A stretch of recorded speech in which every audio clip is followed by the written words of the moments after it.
Shabbat Shalom.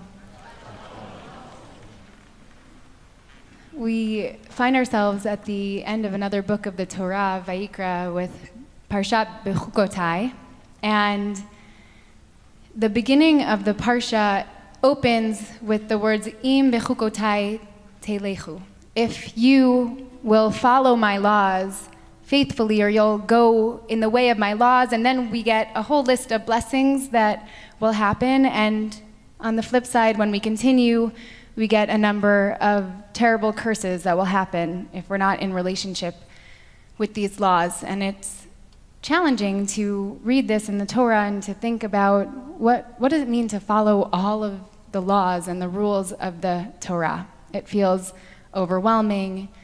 It feels unrealistic in a lot of ways. And Rashi, who's one of the commentators, French 11th century commentator, and also one of the more mystical and Hasidic thinkers, talk about this, and they take the language here, im bechukotai telechu, and they say, if you will go in the ways of my laws, and they read it as having a relationship with Torah, with studying Torah, we actually use the language in the Sfat Emet. This teacher says that we use the language of lasok b'divrei Torah, that we will busy ourselves with the study of Torah. Not that we actually need to understand it, but what it means to be and to have this relationship with the laws and with the Torah itself is to study it, to keep studying it, to be in relationship and to push ourselves.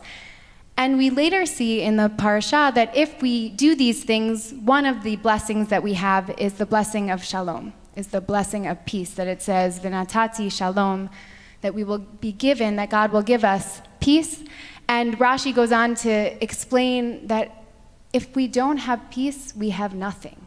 We have nothing in our world if we don't have peace, which if we look at every single one of the blessings that we have, most of the prayers that we have, the most important ones, they end with this call or this cry or this ask for peace, oseh shalom. We cry for peace, we ask for peace. That peace is the foundation of every single thing that we have.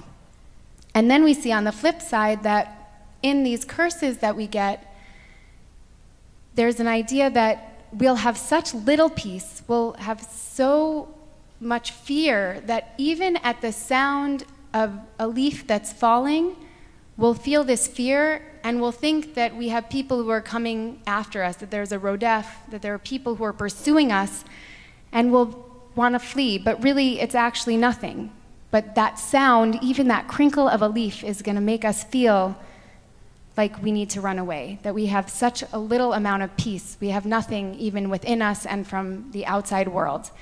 And I was thinking a lot about the relationship of Torah and the study of Torah, and how could that lead to peace? That, yes, there are a lot of teachings in the Torah itself that are beautiful and peaceful, and then we also know that the Torah has very challenging teachings that bring us things that are not peaceful at all, that actually have caused many wars and a lot of violence and pain and suffering in our world. And I was thinking about this idea of lasok b'divrei Torah, to busy ourselves in the study of Torah, especially as we're heading toward Shavuot, as we're counting the Omer, as we're preparing ourselves to receive the Torah. And in our tradition, the way that we study Torah is that there's a shakla v'tarya, there's a back and forth, that there's a depth to not agreeing, that in a sense, there's a machloket, there's a disagreement, there's difference, there's energy around having a lack of peace in order to bring peace, in order to create the Torah itself. That in order to pursue this peace, and I'm using this language very specifically, in order to pursue peace through Torah, the study of Torah itself pushes us and challenges us to go into hard conversations, to disagree with the people around us, to not be in an echo chamber of just hearing what we want to hear, or hearing what it is, or sharing with somebody else what it is we think that they want to hear. To the point that even one of the most famous rabbi couples who learn with each other, the Chavruta of Reish Lakish and Rabbi Yochanan, when they're fighting and they learn together and they have this huge disagreement, and Rabbi Yochanan ends up alone, and Reish Lakish, his partner, actually dies, and they say, oh, he's so sad, he needs a new study partner. He gets a new study partner, and the new study partner agrees with everything he says, and he's upset. He's like, this is not what I want. You're telling me everything I already know. I want somebody who's gonna push me, and I want somebody who's gonna challenge me in order to create Torah, in order to create this peace, this blessing of peace. And in the pursuit, as we're studying and allowing ourselves to get to the receiving of Torah toward Shavuot, we're also learning Pirkei Avot. And a couple of weeks ago at this point, we learned one piece of Pirkei Avot which talks about being like Aharon HaKohen.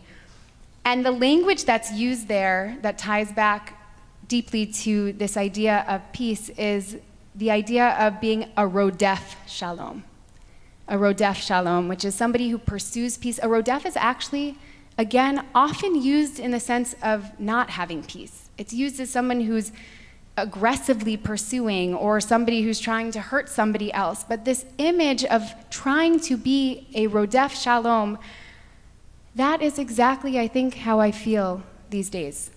I feel this urgency and this need to pursue peace inside and outside, this almost aggressive nature of saying we have to bring this into our world. We have to bring this into ourselves. We have to bring this in, and it's not gonna happen by ignoring. It's not gonna happen by not having hard conversations. It's gonna happen through the learning, through the pursuing, through the machloket, through the disagreement, and through the Torah that we bring into our lives. And as we go into Shabbat, the time where we step into peace, a time where we taste it, where we feel it, where we're reminded that this is worth fighting for, that it's worth fighting for this peace in our own lives, that we have nothing if we don't have peace. I pray that we find in ourselves that spark of peace, that we are able to share it with others, and that we're able to face all of the challenges, both within and without, in a pursuit of a world of Torah, a world of peace, and a world of wholeness.